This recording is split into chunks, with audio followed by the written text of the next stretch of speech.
Hello guys. So sorry this is bad quality, but I'm recording this on my phone by myself because I live alone. So I'm going to do my collection development and my banned book report presentations right now. So for my collection development, I used my own library. So I used Boyce Elementary School, which is a small rural elementary school. There's about 300 students. So when I pulled up the state report card, I noticed that math was really low. The accreditation benchmark was 70, and in the past years we had been in the 50s. So I went into Tidal Wave and did a report of my collection, and I noticed that we could definitely use some more books in math. So our collection has about 12,000 books altogether, and the average age is 2,000.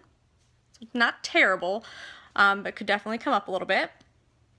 Average items per student was 31, which is great.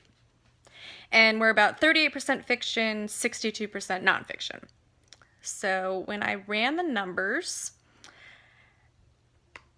I saw that mathematics, so the 510s, our average age was 2002, which is really old. And most of our titles are from, the late 1990s to the 2000s. So suggested new titles. I found a counting book called 100 Snowflakes, a winter counting book for grades K through 3, an everyday math book for grades K through 3 called Outdoor Math, and it has fun activities for every season to kind of make math more relatable, digestible. An addition book called Added Up, Fun with Addition. A subtraction book called Teddy Bear Subtraction. And that's also for grades K through 3. I found a book called Fractions. A book called Factors and Multiples. A book called Find Your Future in Mathematics STEM, which was for grades 3 through 6.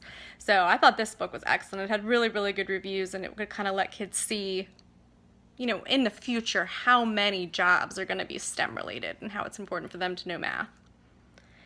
I found a geometry book called Prisms and Pyramids. Another book called Real World Math. And a book called Patterns.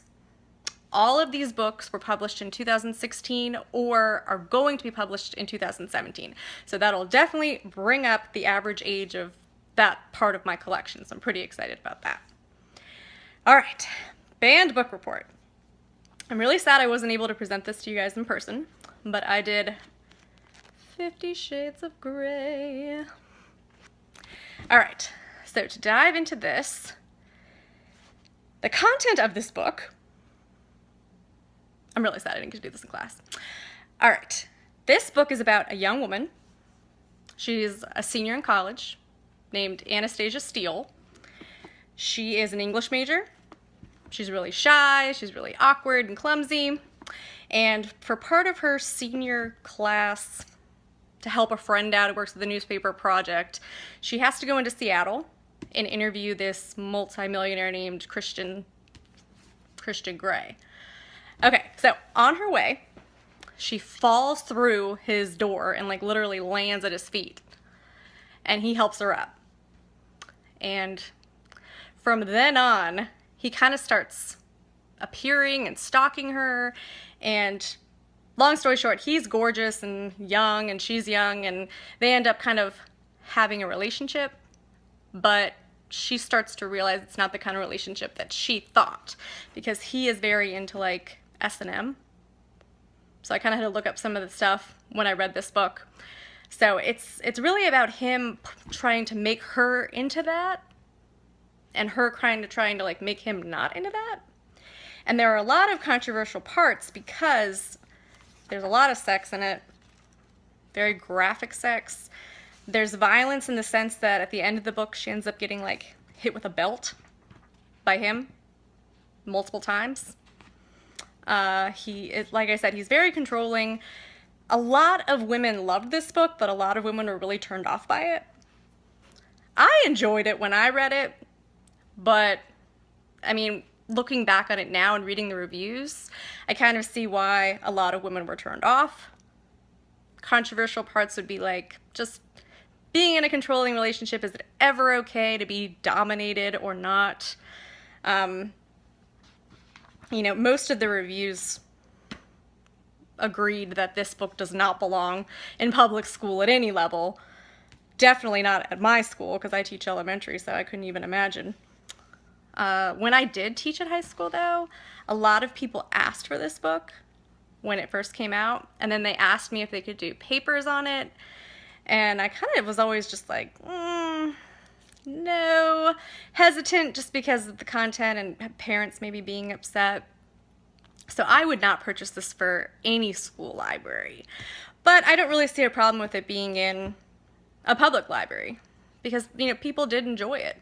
It's not the most violent thing ever. You know, it's, I think, interestingly enough, it was actually written by a woman who was writing fan fiction for Twilight, which is another book that people, you know, had strong feelings about. They loved it or they hated it. But even if you're not into the S&M, some people said this book was bad just because the writing is so bad. But the woman who wrote it wasn't really an author. She was a housewife in London. So long story short, no. I would not have this in schools. But I'd recommend it. I mean, it wasn't the worst book I ever read. You know, I'd say it's a good book to read at the beach, but not at school. Okay, so hopefully you guys enjoyed my very speedy, close-faced presentations.